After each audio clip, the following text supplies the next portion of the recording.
Charlotte Lawrence had been staring at the anonymous message for 3 full minutes before she finally typed a response, her fingers hesitant over the keyboard as midnight crept closer in her tiny apartment above the bakery.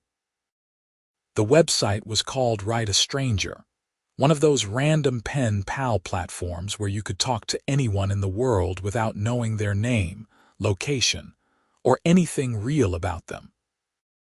She had signed up 2 months ago during a particularly lonely evening when flower dust still clung to her hair, and the silence of her studio apartment felt suffocating. The stranger who kept messaging her went by the username Builder of Dreams, and tonight he had asked her something that made her heart squeeze tight in her chest. "If you could have anything in the world, what would it be?" His message read. Charlotte typed slowly, honestly. "A storefront. A real one, on a busy street where people walk by and smell fresh bread and actually come inside, not just scraping by with online orders and farmers market weekends." She hit send before she could overthink it. At 26, she had been running her small baking business for 3 years, ever since she had dropped out of culinary school when her mother got sick. The medical bills had eaten through their savings, and even though her mom had recovered, Charlotte never went back. She told herself it was fine. She was doing what she loved anyway, just on a smaller scale than she had dreamed. The response came quickly. "Tell me about it, the storefront. Describe it to me like you are already standing in it." Something about the way he wrote, the directness of it, made her smile. Over the past 2 months, their conversations had become the highlight of her evenings. He never asked intrusive questions, never pushed for personal information. They talked about philosophy and food and the weight of responsibility. He had mentioned once that he worked in construction, which explained the username. She imagined someone with calloused hands and a practical mind, someone who built things that lasted. "It would have big windows," she wrote back, "the kind that let in morning light. There would be a blue awning, maybe with hand-painted letters. Inside, everything would smell like butter and vanilla. There would be a case full of pastries that actually sell out by noon because enough people come through the door, and in the back, a real kitchen. Not my cramped apartment oven that only fits 2 sheet trays." She paused, then added, "It probably sounds silly. It sounds like you have been thinking about this for a long time, every single day." There was a longer pause before his next message appeared. "What is stopping you?" Charlotte laughed, a short, bitter sound. "Money. A storefront in any decent location costs more than I make in 2 years. Bank loans require collateral I do not have. It is just one of those dreams that stays a dream." "I do not believe that." "You are optimistic for someone who works construction. I thought you would be more practical." "I am very practical. That is why I know that people who want something as clearly as you want this usually find a way." They talked for another hour that night, drifting into other topics. He told her about a project he was working on, something about structural integrity and risk assessment. She told him about the wedding cake order she had just finished, 3 tiers of lemon lavender that had taken her 2 days. When she finally said goodnight, it was past 2 in the morning, and she had to be up at 5 to prep for the weekend market. But she went to bed smiling, her phone warm in her hand. Zachary Nolan stood in the glass-walled conference room of Nolan Development Group, barely listening to the presentation about their latest acquisition. His company had just closed on a full downtown block, 12 buildings that would be renovated into a mixed-use complex with retail, office space, and luxury apartments. It was a $30 million project, the kind that made headlines in the business section. His team was walking him through timelines and budgets, but his mind kept wandering to the conversation he had had last night with the baker. He had started using Write a Stranger 4 months ago on a whim, during a business trip where he had been stuck in a hotel room and bored out of his mind. Something about the anonymity appealed to him. In his real life, everyone knew who he was. At 32, he had taken his father's struggling construction company and turned it into a development empire. People either wanted something from him or were intimidated by him. Normal conversations were rare. But with Cake Dreamer, his anonymous pen pal, everything was different. She had no idea who he was. She talked to him like he was just a regular person, and he found himself being more honest with her than he had been with anyone in years. Last night, when she described her dream bakery, something had shifted in his chest. The way she talked about it, the specific details, the longing in every word. He recognized that hunger for something just out of reach, even though his own reaching days were long behind him. Mr. Nolan. His project manager, David, was looking at him expectantly. Zachary refocused. The retail spaces on the ground floor. What is the current plan? We have interest from several chains. A coffee franchise, a fitness boutique, a pharmacy. Standard urban retail mix. Zachary looked at the architectural renderings spread across the table. 12 buildings, 47 ground floor retail spaces total. What about local businesses? Small business owners? David blinked. Sir, the rental rates we are projecting are designed for established brands with significant capital. Small business owners typically cannot meet our requirements, so we exclude them entirely. It is just the economics of the project. Zachary stared at the rendering for a long moment, thinking about big windows and blue awnings and the smell of butter and vanilla. Revise the plan. I want at least 20% of the retail spaces designated for local small businesses. Adjust the rates to make it feasible and create an application process. I want bakers, bookshops, family restaurants, real businesses, not just another chain coffee shop. His team exchanged glances. His CFO, Margaret, cleared her throat. Zachary, that will impact our projected returns significantly. Then we adjust our expectations. The project will still be profitable. Can I ask what prompted this? Zachary smiled slightly. Call it a hunch about what makes a neighborhood worth living in. That night, he messaged Cake Dreamer as soon as he got home to his downtown penthouse. What if I told you that someone is about to open up opportunities for small business owners to get affordable retail space? Her response came 20 minutes later. I would say that person is either naive or incredible. Maybe both. Where is this happening? He hesitated. He had been so careful not to reveal identifying information, but this felt important. This city, downtown, big development project, it is going to be announced soon. Are you working on it? You could say that. Then tell whoever is in charge that they will change someone's life, probably a lot of someone's. Zachary looked at his phone for a long time before typing. I will make sure they know. 3 weeks later, Charlotte was at the weekend market when her friend Rebecca practically tackled her at her booth. Did you see the announcement? About the Nolan project, Charlotte was boxing up a dozen croissants for a customer. What announcement? Nolan Development Group. They are renovating the entire Riverside district, and they are reserving retail spaces specifically for local small businesses. Applications open next week. Charlotte, this could be exactly what you have been waiting for. Something electric shot through Charlotte's chest. She had heard about the Nolan project. Everyone had. Zachary Nolan was something of a legend in the city, a young CEO who had transformed his father's small construction company into a major development firm in less than a decade. But she had assumed, like everyone probably did, that his projects were for big corporate tenants and wealthy residents, not for people like her. That night, she told Builder of Dreams about it, her fingers flying over the keyboard in her excitement. It is probably a long shot. I am sure hundreds of people will apply, but just the possibility, just the chance that maybe this could actually happen. You should apply. I do not even have a real business plan. I have been running everything by intuition and hope. Then write one. You know your business better than anyone. Put it on paper.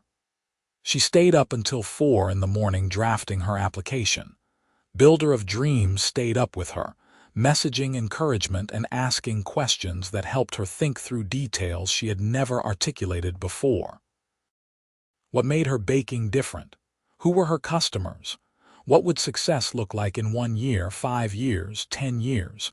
You are good at this, she typed at some point around 3. Have you ever thought about being a business consultant instead of construction?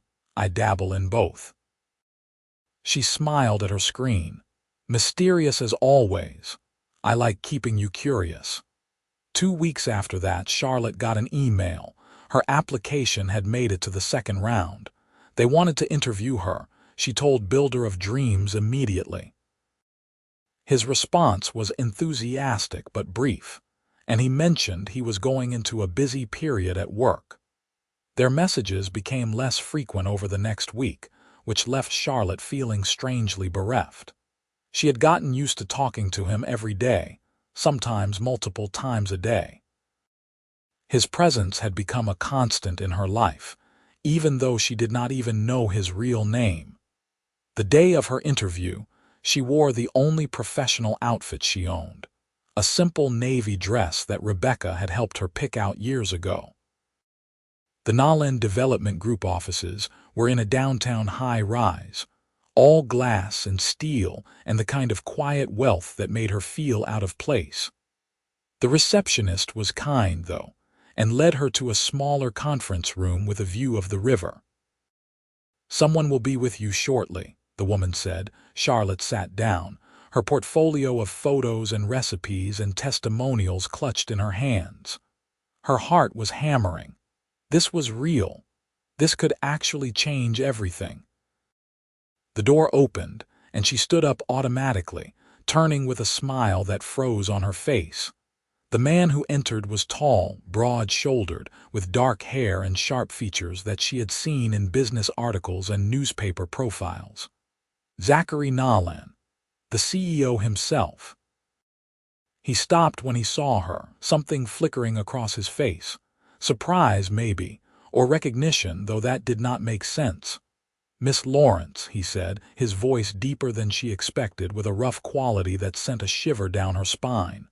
"Thank you for coming." She found her voice. "I did not realize the CEO would be conducting interviews personally. I am not, usually, but I am sitting in on the final round candidates. Your application stood out." He moved to sit across from her, gesturing for her to sit as well. "Tell me about your bakery." For the next 45 minutes, Charlotte talked about her business with a passion that made her forget to be nervous. She showed him photos of her work, explained her techniques, described her vision for the storefront she had been dreaming about. Zachary listened intently, asking questions that showed he had read her application carefully. "Why pastries?" he asked at one point. "Why not cakes or bread or something more specialized?" "Pastries are joy," she said simply. "They are not necessary, they are not efficient. They are just pure pleasure, and I think the world needs more of that. Something beautiful and delicious that makes your morning better." Something in his expression softened. "I agree." When the interview ended, he stood and extended his hand. "We will be in touch within the week." His hand was warm, calloused. She stared at it as they shook, a strange thought occurring to her. Construction. He had started in construction. "Mr. Nolan," she said impulsively, "do you still do any of the building work yourself, or is it all board rooms now?" He smiled, and it transformed his entire face. "I still get my hands dirty when I can. Old habits." She left the office in a daze, her mind spinning. That night, Builder of Dreams finally messaged her after 3 days of silence. "How did the interview go?" She told him everything. including the surreal experience of being interviewed by Zachary Nolan himself. He was not what I expected. He actually seemed to care about the answers, not just checking boxes, and he had these hands like someone who has actually built things. There was a long pause before the response came. "What if I told you something that might change how you see me?" Charlotte's heart skipped. "What do you mean? We have been talking for months now, and I have not been entirely honest about what I do." She stared at the screen, her pulse picking up. "Are you not in construction?" "I am. Just not in the way you think. Cake Dreamer, my real name is Zachary Nolan." Charlotte's phone slipped from her fingers, clattering onto her small kitchen table. She grabbed it again, reading the message 3 more times. It was not possible, it could not be possible. "This is not funny," she typed. "I am not joking. I have been trying to figure out how to tell you. When you mentioned applying for the retail space, I realized you would find out eventually. I should have told you sooner." Her hands were shaking. All those conversations, every vulnerable thing she had shared, every dream and fear and hope. He had known who she was this whole time. "Did you know it was me when I applied?" "Not until I saw your application come through." The username was the same as on the platform. I recognized it immediately. "Is that why you interviewed me? Because we had been talking?" "No. Your application was genuinely one of the best we received. I interviewed you because I wanted to meet the person behind the words." "I had been talking to you for months, Charlotte. I needed to see if the connection was real." She stood up, pacing her small apartment. Anger and confusion and something else, something that felt dangerously like hope, warred inside her. "You should have told me immediately, the second you realized." "You are right. I should have. I was afraid you would think I was using the situation, or that you would feel pressured. I wanted you to have a fair shot at the space without our conversations complicating things. Well, they are complicated now." She threw her phone onto her bed and did not pick it up for the rest of the night, even though it buzzed 7 more times. Zachary sat in his penthouse, staring at his phone like it might spontaneously combust. He had handled that terribly. He knew he had. But what was he supposed to have done? The moment he recognized her username on the application, he had been caught between his professional responsibilities and the personal connection they had built. He had convinced himself that keeping quiet was the ethical choice, that it let her application stand on its own merits without any bias. But the truth was more complicated. He had wanted to meet her. He had been halfway in love with Cake Dreamer for 2 months, falling for the way she wrote about her dreams and her resilience, and her conviction that small, beautiful things mattered. When he had walked into that conference room and seen her, pretty and nervous and radiating the same passion that came through in her messages, something had clicked into place in his chest. He had been telling himself for years that relationships were too complicated, that his work required too much focus, that he did not have room in his life for the kind of vulnerability that love required. But Charlotte had slipped past every defense without even trying, back when she was just words on a screen and he was just a stranger she trusted with her secrets. Now he might have ruined everything. He typed out another message, then deleted it, then typed it again. "I know you are angry. You have every right to be. But everything I said to you over these months was real. Every conversation, every piece of advice, every time I stayed up late talking to you, that was me being more honest than I am with almost anyone in my life. The only thing I hid was my name. Everything else was the truth." He hit send and waited, but no response came. Charlotte avoided her phone for 2 days. She went to the farmer's market, filled online orders, and tried not to think about Builder of Dreams or Zachary Nolan or the fact that they were the same person. But her mind would not stop circling back to it. All those conversations. The way he had encouraged her, pushed her to articulate her dreams, helped her see her own potential. Had any of that been real, or had it all been some elaborate game for a bored CEO? On the third day, she got a formal email from Nolan Development Group. She had been selected. The retail space was hers if she wanted it, at a rental rate that was actually affordable. The email was professional, impersonal, signed by the project manager, not Zachary himself. She should have been ecstatic. This was everything she wanted. But instead, she just felt hollow. Rebecca found her that evening, sitting on the floor of her apartment surrounded by the email printout and her business plan and a half-eaten pint of ice cream. "Okay, explain to me why you look miserable when you just got the opportunity of a lifetime." Charlotte told her everything. About Write a Stranger, about Builder of Dreams, about the months of conversations, and the way she had started to feel like she knew him better than people she saw every day. About finding out he was Zachary Nolan. "So you are upset because the guy you were falling for turns out to be a handsome millionaire CEO who used his insider knowledge to give you a retail space," Rebecca said slowly. "He lied to me. Did he? Or did he just not volunteer information on an anonymous platform specifically designed for anonymity?" Charlotte glared at her. "Whose side are you on?" "Yours. Always. Which is why I am asking if you are actually upset about the lying or if you are scared because this just got real." Rebecca sat down beside her. "You have been keeping everyone at arm's length since your mom got sick. You dropped out of school, you work alone, you live alone. The only person you have let yourself be vulnerable within 3 years is a stranger on the internet. And now he is not a stranger anymore, and that is terrifying."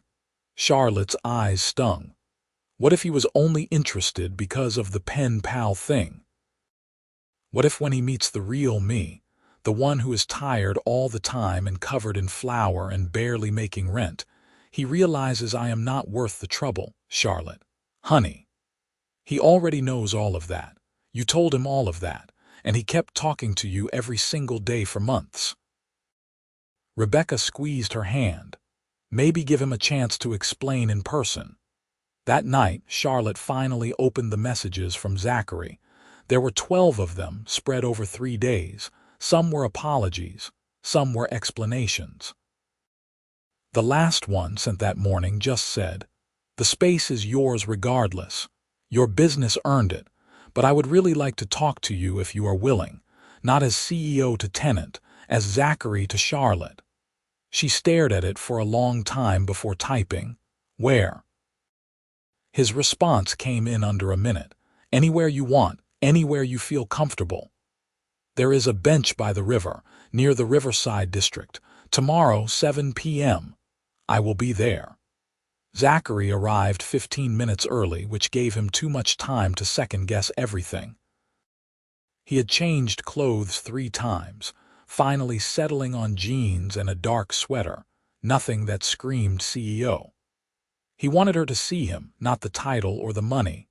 Just him, when Charlotte appeared, walking along the river path as the sunset turned everything gold, his breath caught. She was wearing casual clothes too, jeans and a green jacket, her dark hair loose around her shoulders. She looked nervous but determined and so beautiful it hurt. "Hi," she said, stopping a few feet away. "Hi." He stood up from the bench, then sat back down when she did. "Thank you for coming." "I almost did not. I know." They sat in silence for a moment, watching the river. Zachary forced himself to wait to let her set the pace. "I read all your messages," Charlotte said finally. "And I talked to my friend who pointed out some things I did not want to hear, so I am here to listen. But I need you to be completely honest with me, no more surprises." "Okay." He turned to face her. "The truth is, I started using that platform because I was lonely. I have money and success and a company I am proud of, but I do not have anyone I can just talk to. Everyone wants something, or they are intimidated, or they only see the CEO. When I started messaging you, You were just this person who loved baking and had dreams and made me laugh. I did not know your real name either. But you figured out it was me when I applied. Yes. And I should have told you immediately. I told myself I was protecting your chances, keeping it professional, but the real reason is that I was afraid. I thought if I told you who I was, you would either shut me out or start treating me differently. And I was not ready to lose what we had. Charlotte's expression softened slightly. What did we have exactly? The best conversations I have had in years. Someone who saw me as a person, not a bank account or a business opportunity. Someone I looked forward to talking to every single day. He paused. Someone I was falling for, even though I only knew her through words on a screen. Her breath hitched. Zachary. I know this is complicated. I know I handled it badly, but everything between us was real, Charlotte. The only thing that has changed is that now we can have those conversations face to face. He reached out slowly, giving her time to pull away, and took her hand. I am not asking you to forgive me immediately. I am just asking for a chance to prove that who I was in those messages is who I actually am. Charlotte looked down at their joined hands. His fingers were warm, rough with calluses, just like she had imagined. You really stayed up until 4 in the morning helping me with my business plan. I would have stayed up all night if you needed it. And you changed your entire project to include small businesses because of our conversations. You made me see what I was missing, what really makes a community matter. She was quiet for a long moment, then squeezed his hand. I was falling for you too, builder of dreams, and I felt so stupid about it because how do you fall for someone you have never met? But I did. You did not just fall for builder of dreams, Zachary said softly. You fell for me, same person, same terrible jokes. Same guy who thinks about structural integrity way too much, and who believes that what you are building is just as important as anything I have ever developed. Charlotte laughed, and it sounded a little watery. This is insane. Completely. He smiled at her. Can I take you to dinner? Actual dinner, not just messages. I want to hear about your bakery plans in person. I want to watch you talk about pastries with that look you get, the one I could hear in your writing. I probably should not date my landlord.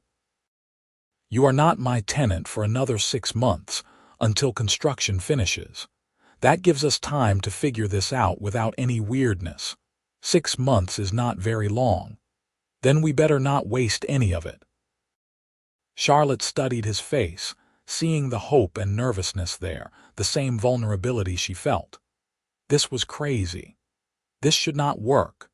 But when she looked at him, she saw the person who had encouraged her dreams and stayed up late talking about everything and nothing and made her feel less alone. Okay, she said. Dinner. His smile could have lit the entire riverfront. They went to a small Italian restaurant, tucked away on a side street, the kind of place that did not care if you were a CEO or a struggling baker. Over pasta and wine, they talked the way they had online. Except now Charlotte could see the expressions on his face, the way his eyes lit up when he got excited about an idea, the way he leaned forward when he was really listening. And Zachary could hear her laugh, could watch her hands move as she described a complicated pastry technique, could see the passion in her eyes when she talked about her dreams. Tell me something you have never told anyone, Charlotte said at one point, emboldened by wine and the easy flow of conversation. Zachary considered. I almost walked away from the company 3 years ago. My father died, and suddenly I was running everything and the pressure was crushing. I had investors breathing down my neck, projects going wrong, people depending on me. I came very close to selling it all and disappearing. What stopped you? I realized I was not actually overwhelmed by the work. I was overwhelmed by trying to be my father. Once I accepted that I could run the company my own way, make my own choices, it got easier. He smiled slightly. That is when I started making decisions based on what I thought was right, not just what was most profitable. It made some people unhappy, but it made me actually like what I was doing. Like setting aside retail space for small businesses. Exactly like that. Charlotte took a sip of wine. I dropped out of culinary school when my mom got sick. Everyone told me I could go back after, but I never did. Part of me is scared that if I tried, I would realize I am not actually good enough, that I have been hiding behind excuses. You are good enough, Zachary said immediately. I have seen the photos of your work. I have read the testimonials. You do not need culinary school to validate what you have already built. Sometimes I need to hear that. Then I will tell you as many times as you need to hear it. They stayed at the restaurant until closing, and then walked along the river for another hour, talking and laughing and slowly letting the awkwardness fade into something that felt natural and right. When Zachary finally walked Charlotte back to her apartment, they stood at the bottom of the stairs, neither wanting the evening to end. "Can I see you again?" Zachary asked. "Soon. Tomorrow," Charlotte said, then blushed. "Sorry, that sounds desperate. Tomorrow sounds perfect." He reached up, tucking a strand of hair behind her ear in a gesture that felt both gentle and intimate. "I have been waiting months to do this right. I am not going anywhere." That night, Charlotte lay in bed with her phone, opening the Write a Stranger app one more time. There was a new message from Builder of Dreams. "Tonight was the best date I have ever had. Thank you for giving me a chance. Sleep well, Cake Dreamer." She smiled and typed back, "Same. And Zachary, you can just text me now. You have my number. I know, but I like this. Our origin story." "Good night, Builder of Dreams." "Good night, Charlotte." Over the next 6 months, they fell into a rhythm. Zachary was busy with the Riverside project and Charlotte was preparing for her move into the retail space, but they made time for each other. Dinners and walks and lazy Sunday mornings where Zachary would show up at her apartment with coffee, and she would teach him to bake. He was terrible at it. All precision and engineering when baking required intuition and feel, but she loved watching him try. They still messaged on Write a Stranger sometimes, late at night when they were apart, keeping that piece of how they started. But mostly, they were together. Charlotte met his team, sat in on planning meetings for the Riverside district, and offered opinions about what local businesses would actually need. Zachary came to farmers' markets with her, carried boxes, and charmed her regular customers. He met her mother, who cried happy tears and hugged him so hard he lost his breath. "I have been so worried about her," her mom whispered to Zachary while Charlotte was in the kitchen. "She stopped letting people in after I got sick. You are good for her." "She is good for me too," Zachary said honestly. There were hard moments. Charlotte struggled with feeling like she did not fit into his world, sitting at charity galas in borrowed dresses while people discussed investments and vacation homes. Zachary struggled with the public attention their relationship brought, the way photographers caught them at dinner, and business blogs speculated about his personal life. But they talked through it, the way they had always talked through things, and slowly learned to navigate the complications together. The first time Zachary told her he loved her, they were in her tiny apartment kitchen. She was testing recipes for the new bakery, and he was sitting at her small table, answering emails. Flour covered every surface, and something had gone wrong with a batch of croissants, leaving Charlotte frustrated and exhausted. "I cannot get the layers right," she said, close to tears. "What if I am setting myself up for failure? What if I cannot handle a real storefront?" Zachary stood up, crossed to her, and took her flour-covered hands in his. "You are going to be amazing. You know why I know that. Because you care this much about getting it perfect.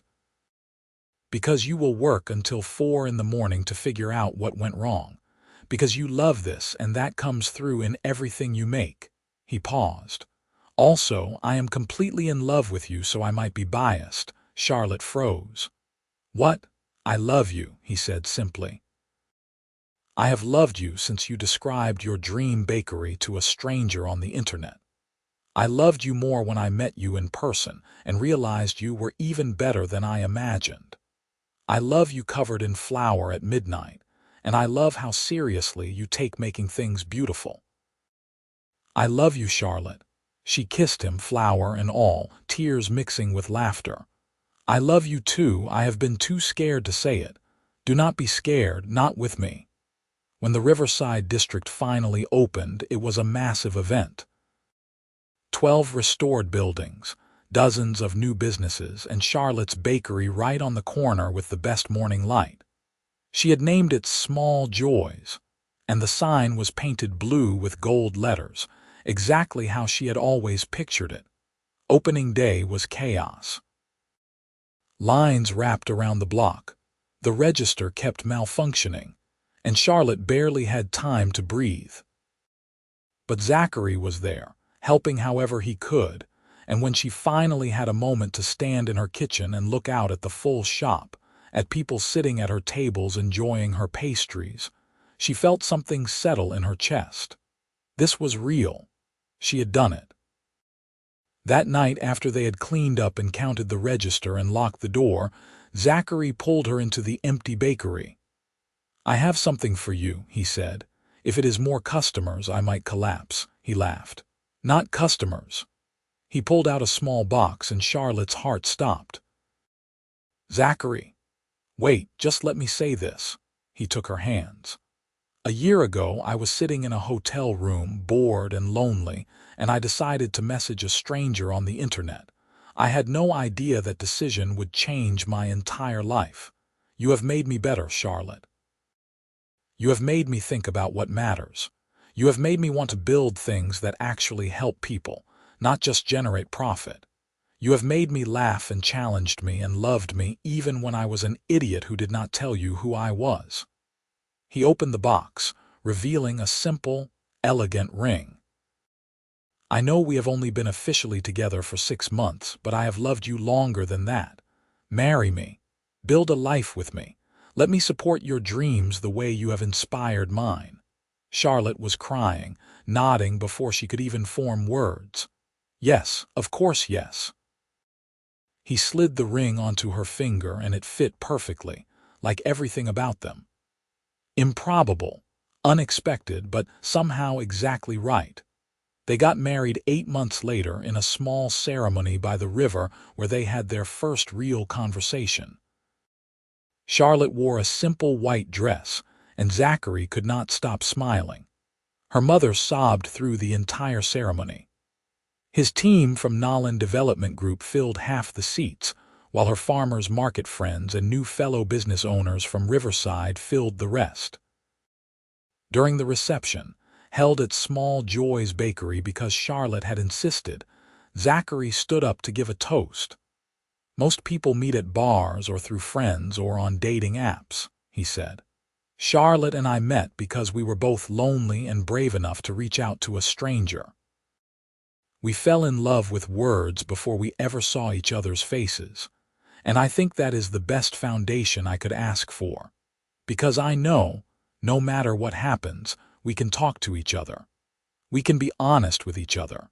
We can stay up until 4 in the morning solving problems together. He raised his glass. To my wife, who took a chance on a stranger who turned out to be not so strange after all, I love you, cake dreamer. I love you too, builder of dreams, Charlotte said, tears streaming down her face.